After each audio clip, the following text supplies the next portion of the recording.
നോക്കിയേ ഇങ്ങോട്ട് ഇങ്ങോട്ട് ഇട്, എല്ലാവരും നല്ല വൃത്തിക്കിട്.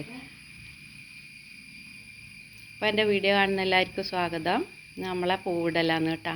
ലാസ്റ്റ് തിരുവോണ ദിവസമായില്ലേ, അതുകൊണ്ട് കുട്ടികളും നമ്മളും എല്ലാം കൂടിയിട്ട് അപ്പോൾ അവരെ ഇങ്ങോട്ട് മോനെ ഇട്, പൂവിട്. ആ എല്ലാവരും ഇട്.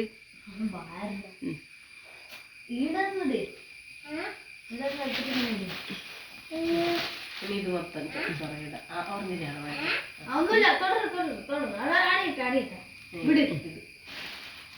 കുറച്ച്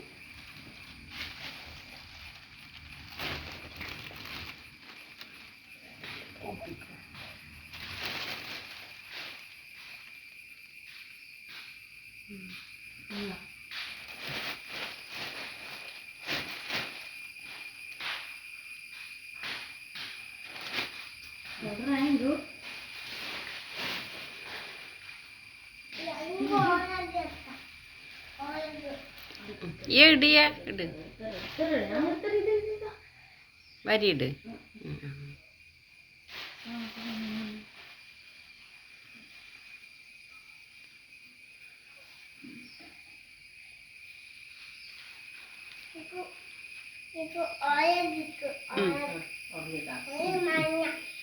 ഇങ്ങ് മഞ്ഞ ഇട്.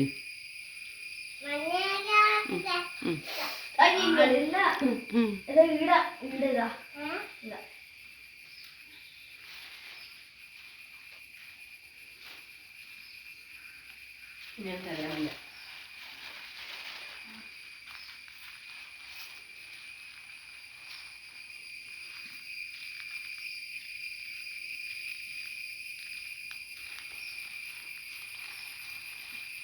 അപ്പോൾ ഇതെൻ്റെ മുറ്റത്ത് പൂവിട്ടതാണ്. ഇത് ഞാൻ ഒറ്റക്കിട്ടതാണ്. അപ്പോൾ ഇതിൻ്റെ അകത്ത് ചെമ്പരത്തി, മൊസാണ്ട, ശംഖുപുഷ്പം, അങ്ങനെ തുളസി, അങ്ങനെയുള്ള കുറച്ച് നാടൻ പൂക്കളും കുറച്ച് മറ്റുള്ളതും കൂടി വാങ്ങിയിട്ട് ഇത് ഞാൻ ഒറ്റക്കിട്ട്, അപ്പോൾ അവർ ആണ് എല്ലാവരും കൂടി റേത്തിടുന്നത്. അപ്പോൾ ഇതാണ് എൻ്റെ വീട് കേട്ടാ.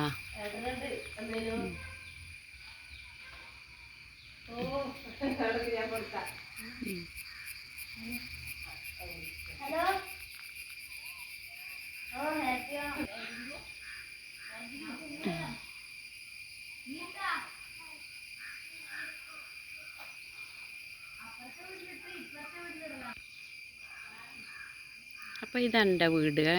അപ്പോൾ ഇതെന്ന് പറഞ്ഞാൽ ഇതെൻ്റെ മോൻ്റെ വീടാണ് കേട്ടോ. നമ്മളടുത്ത് തന്നെയാണ്, മുറ്റത്ത് എന്ന് പറഞ്ഞ പോലെ തന്നെയാണ് മോനും വീടെടുത്തിന്. അപ്പോൾ ഇത് മോൻ്റെ വീടാണ്. അപ്പോൾ അവർ രാവിലെ തന്നെ ഇട്ട് അവരിപ്പോൾ എൻ്റെ വീട്ടിൽ ഇടാൻ വന്നിട്ടാണ് ഉള്ളത്. ഇതാണ് അവരെ മുറ്റത്തിട്ട പൂവാണിത്.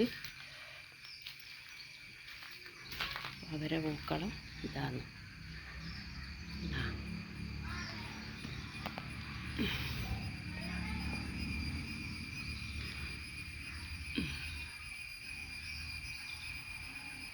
ഇതാണ് അവരെ പൂക്കളം, അവരെ വീടാണിത്.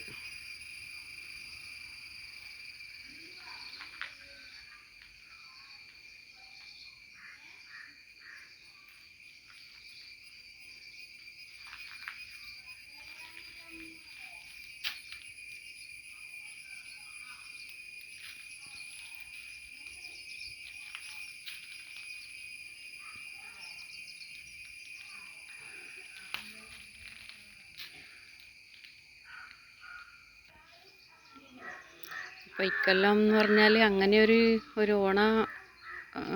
ഒരു അത്രയും ഒരു വലിയ ആഘോഷത്തിലൊന്നും അല്ല. പക്ഷേങ്കിൽ കുട്ടികളുണ്ടല്ലോ, കുട്ടികളുണ്ടാകുമ്പോൾ നമുക്ക് കുട്ടികളെ ഒരു സന്തോഷം അല്ലേ. കുട്ടികൾക്കൊന്നും അറിയില്ലല്ലോ, അതുകൊണ്ട് നമ്മൾ കുറച്ച് പൂവെല്ലാം വാങ്ങിയിട്ട് കുട്ടികളെ സന്തോഷിപ്പിക്കുന്നതാണ്.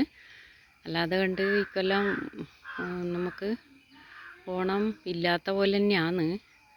നമ്മളെ വയനാട് ദുരന്തം സംഭവിച്ചത് കൊണ്ട് നമ്മളെ നാട്ടിൽ ഒന്നും ഒരു പരിപാടിയും ഇല്ല, ഓണാഘോഷമോ പരിപാടിയോ ഒന്നുമില്ല. അപ്പം നമ്മൾ ചെറിയ കുട്ടികളുള്ള വീട്ടിൽ എന്തായാലും നമ്മൾ എന്തെന്ന് വന്നാലും അവർക്കതൊന്നും അറിയില്ലല്ലോ. അപ്പോൾ അങ്ങനെയാണ് നമ്മൾ കുറച്ചിങ്ങനെ ആയിട്ട് കൊണ്ടാടുന്നത്. എൻ്റെ പൂവെല്ലിട്ട് കഴിഞ്ഞ് അടിപൊളി പൂവാണ്.